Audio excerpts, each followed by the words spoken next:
Hello everyone, this is doctor Ankita.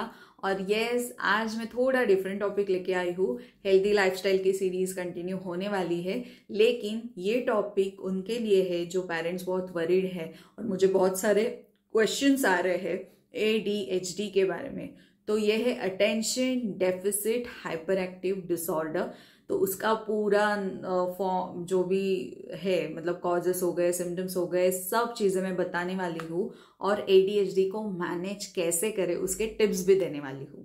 तो first जो full form मैंने बता दिया, तो ये एक बिहेवियरल डिसऑर्डर है जो बच्चों में कॉमनली देखा जा रहा है, जिसमें बच्चे बहुत डिफरेंटली बिहेव करते हैं, जिसमें 3 इंपॉर्टेंट चीजें हैं। एक है inattentive, then hyperactivity and impulsiveness. तो ये 3 चीजें बहुत इंपॉर्टेंट है, इसके डिटेल में हम लोग जाने वाले हैं। ये सारे जो सिम्टम्स है वो 12 इयर्स के पहले दिखते हैं और yes, this can travel to adult. तो अगर आप ADHD बचपन में मैनेज नहीं करते हो तो ये आगे जाके एडल्टहुड में देखा जाता है, लेकिन उसके जो सिम्टम्स होते हैं वो डिफरेंट होते हैं, जैसे anxiety, panic attack, sleep disorder, फिर परफॉर्मेंस नहीं कर पाना, कॉन्फिडेंस लो होना, सेल्फ एस्टीम नहीं होना, ये सब चीज़ें, लो सेल्फ एस्टीम, ये सब चीज़ें अगर हम लोग एडल्टहुड में देखते हैं तो हो सकता है वो बच्चा बचपन में ADHD सफ़र कर रहा हो। तो इसलिए ADHD मैनेज करना इज़ इम्पॉर्टेंट। और ये सारे जो सिम्टम्स मैं अभी बताने जा रही हूँ, तो फर्स्ट थिंग, आप खुद से कुछ डायग्नोस मत करना, लेकिन अगर आपको लगता है आपके बच्चों में ये सिम्टम्स है तो yes, take a medical advice.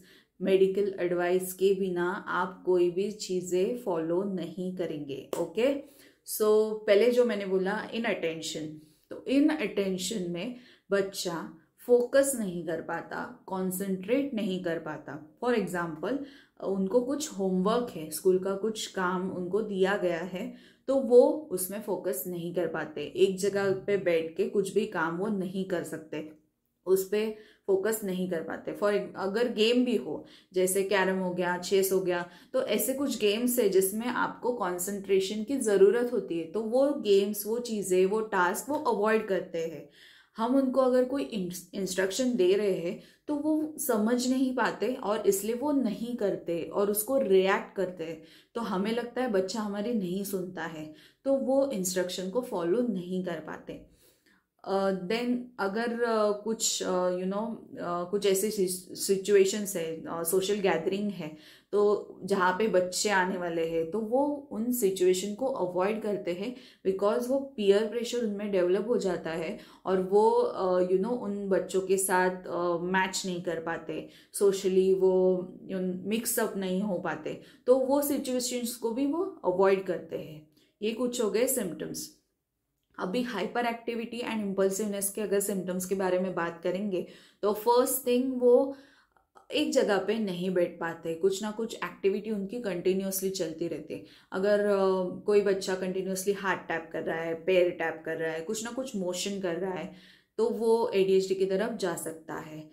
बहुत ज़्यादा बात करना, ये भी बच्चों में ADHD का सिम्टम है।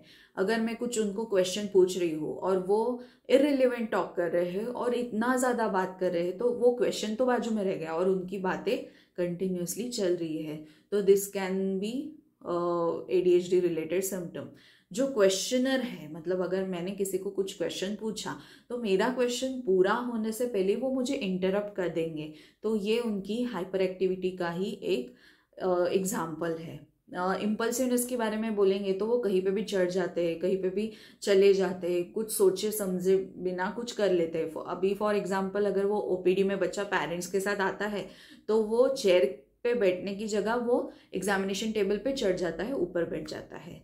तो ये सारी चीज़ें देखी जाती है, वो उनके टर्न का वेट नहीं कर पाते। फॉर एग्जाम्पल, अभी वेटिंग रूम में अगर बच्चा बैठा है, उनके आगे 2 नंबर्स है, तो वो रेस्टलेस हो जाता है, उनका नंबर कब आएगा ऐसा उनको लगता है, और अंदर आके भी वो रेस्टलेस ही रहता है। ऐसा नहीं है कि नंबर आ गया तो अभी वो शांत हो गया, नहीं, उसका रेस्टलेसनेस कंटिन्यूएशन में रहता है, because he can't stay normal काम और एक जगह पे नहीं बैठ पाता। तो ये हो गए कुछ सिम्टम जो डेली एक्टिविटी में हम लोग देख सकते हैं।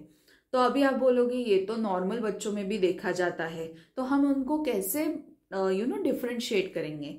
तो फर्स्ट थिंग, यस आप बिल्कुल सही हो, इन अटेंशन हर बच्चे में होता है, लेकिन अटेंशन स्पैन वेरी करता है। फॉर एग्जाम्पल, अगर आपने बच्चों को उनके इंटरेस्ट का काम दे दिया, उनको जो पसंद है वो करने को दे दिया, तो बच्चा पूरा फोकस के साथ पूरा अटेंशन देके वो करेगा। लेकिन अगर उनका इंटरेस्ट का काम नहीं है तो वो सिचुएशन को अवॉइड करेंगे। बच्चे इंस्ट्रक्शन सुनते नहीं है लेकिन वो समझते हैं। ऐसा अगर लगता है आपको, अभी उनके टॉयज आपने बोले कि जगह पे रख दो, तो अगर उनको खेलना है तो वो नहीं करेंगे, लेकिन उनका खेलना हो गया तो मे बी वो फॉलो करेंगे। तो ये डिफरेंस है कि जो ADHD के बच्चे वो उनको इंस्ट्रक्शन समझ में ही नहीं आता, लेकिन उनका रिएक्शन फास्ट रहता है। अभी हाई एनर्जी के बारे में अगर बात करेंगे तो बच्चे हाई एनर्जेटिक होते हैं। हमारी एनर्जी खत्म हो जाएगी लेकिन उनकी एनर्जी तो बनी रहती है। तो यस, तो ये सब सिम्टम्स को हम ADHD के साथ कैसे डिफरेंशिएट करेंगे? तो फर्स्ट थिंग, अगर बच्चा घर में मस्ती करता है लेकिन बाहर शांत है, स्कूल में शांत है, तो आप उसको ADHD नहीं बोल सकते, बिकॉज घर तो उसका कंफर्ट जोन है, तो वो वैसे ही बिहेव करेगा। या फिर स्कूल में मस्ती करता है, घर पे शांत रहता है, तो भी आप ऐसे नहीं बोल सकते। तो ADHD के लिए वो बच्चा हर जगह पे सेम बिहेवियर रहता है, चाहे घर पे हो, स्कूल पे हो, आप कहीं बाहर घूमने गए हो, सोशल गैदरिंग में गए हो, हर हर हर जगह पे उनका बिहेवियर सेम रहता है। तो we can say this is related to ADHD। Next point है, अगर ये सारे सिम्टम्स मिनिमम 6 मंथ्स आप बच्चों में देखते हैं तो हम उनको ADHD बोल सकते हैं। बिकॉज ऐसा है कि अगर सपोज घर में किसी की डेथ हो गई, पेरेंट्स में कुछ इश्यूज चल रहे हैं, उसका इम्पैक्ट, इमोशनल ट्रॉमा बच्चों में देखा जाता है। तो हो सकता है कुछ टाइम के लिए, जैसे 1 मंथ 2 मंथ बच्चा वैसे बिहेव कर सकता है to get the attention of the parents, और उनको अटेंशन चाहिए उसके लिए वो वैसे बिहेव कर सकते हैं, या उनका वो ऑब्स्टिनेंसी होता है तो उसकी वजह से वो वैसे बिहेव कर सकते हैं। लेकिन अगर मिनिमम 6 मंथ आपको सारे सिम्टम्स दिख रहे हैं तो it's a time to take a medical advice. So ये हो गया। देन अगर 12 ईयर्स के पहले के बच्चों में, तो मैंने पहले ही बोल दिया। और एक चीज़ है, ये सारे सिम्टम की वजह से उनका जो life, day to day life है, वो डिफिकल्ट होता जा रहा है। जैसे एकेडमिक में अगर वो फोकस नहीं कर पा रहा, पहले तो अच्छा पढ़ाई करता था, अच्छे मार्क्स लाता था, अभी नहीं ला पा रहा है, तो something is not in the favour of that child. तो कुछ ना कुछ गड़बड़ है, हम लोग वैसा देख सकते। तो ये हो गया डिफरेंशिएटिंग पॉइंट। तो मैंने उसके सिम्टम्स वगैरह सब बता दिया। अभी इसके कॉजेस के बारे में अगर बात करेंगे तो ऐसा कोई पर्टिकुलर रिसर्च अभी तक हुआ नहीं है, उसमें बहुत सारे रिसर्च चल रहे हैं, तो ऐसा बोल नहीं सकते कि कोई पर्टिकुलर कॉज है। लेकिन कुछ रिस्क फैक्टर्स होते हैं, जैसे कि ये बच्चे मोर प्रोन रहते हैं प्री मैच्योर बर्थ, यानी कि 9 महीने से पहले अगर बच्चे का जन्म हुआ है, या फिर उनका जो वेट होता है बर्थ के टाइम पे वो एवरेज जितना होता है उससे कम है, या फिर मदर प्रेगनेंसी में अल्कोहल, ड्रग अब्यूज या स्मोकिंग कर रही है, तो ये सारी चीज़ों में हम लोग देख सकते हैं कि वो बच्चे प्रोन होते हैं। नॉट नेसेसरी उनको होगा, लेकिन उनको हो सकता है। देन फैमिली हिस्ट्री में अगर कुछ मेंटल इश्यूज है तो वो बच्चों में देखे जाते हैं। तो बेसिकली इसका कोई पर्टिकुलर कॉज नहीं है, लेकिन बच्चों के अराउंड जो भी सराउंडिंग है वो कितना हेल्दी है, ये डिपेंड करता है कि बच्चा ADHD की तरफ जा रहा है या नहीं जा रहा है। तो ये सारे सिम्टम्स, कॉजेस एंड जो भी है मैंने सब बता दिया, आपको अभी आइडेंटिफाई करना है।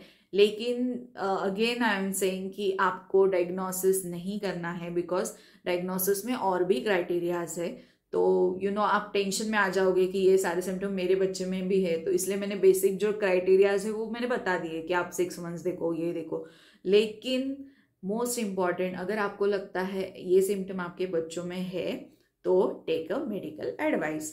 और मैं आगे के वीडियो में पूरा मैनेजमेंट बताने वाली हूँ, छोटे छोटे टिप्स देने वाली हूँ कि आप ADHD को कैसे मैनेज कर सकते हो। तो नेक्स्ट वीडियो के लिए स्टे ट्यून। और अगर पसंद आया हो तो लाइक शेयर एंड सब्सक्राइब ज़रूर कीजिए and thank you so much.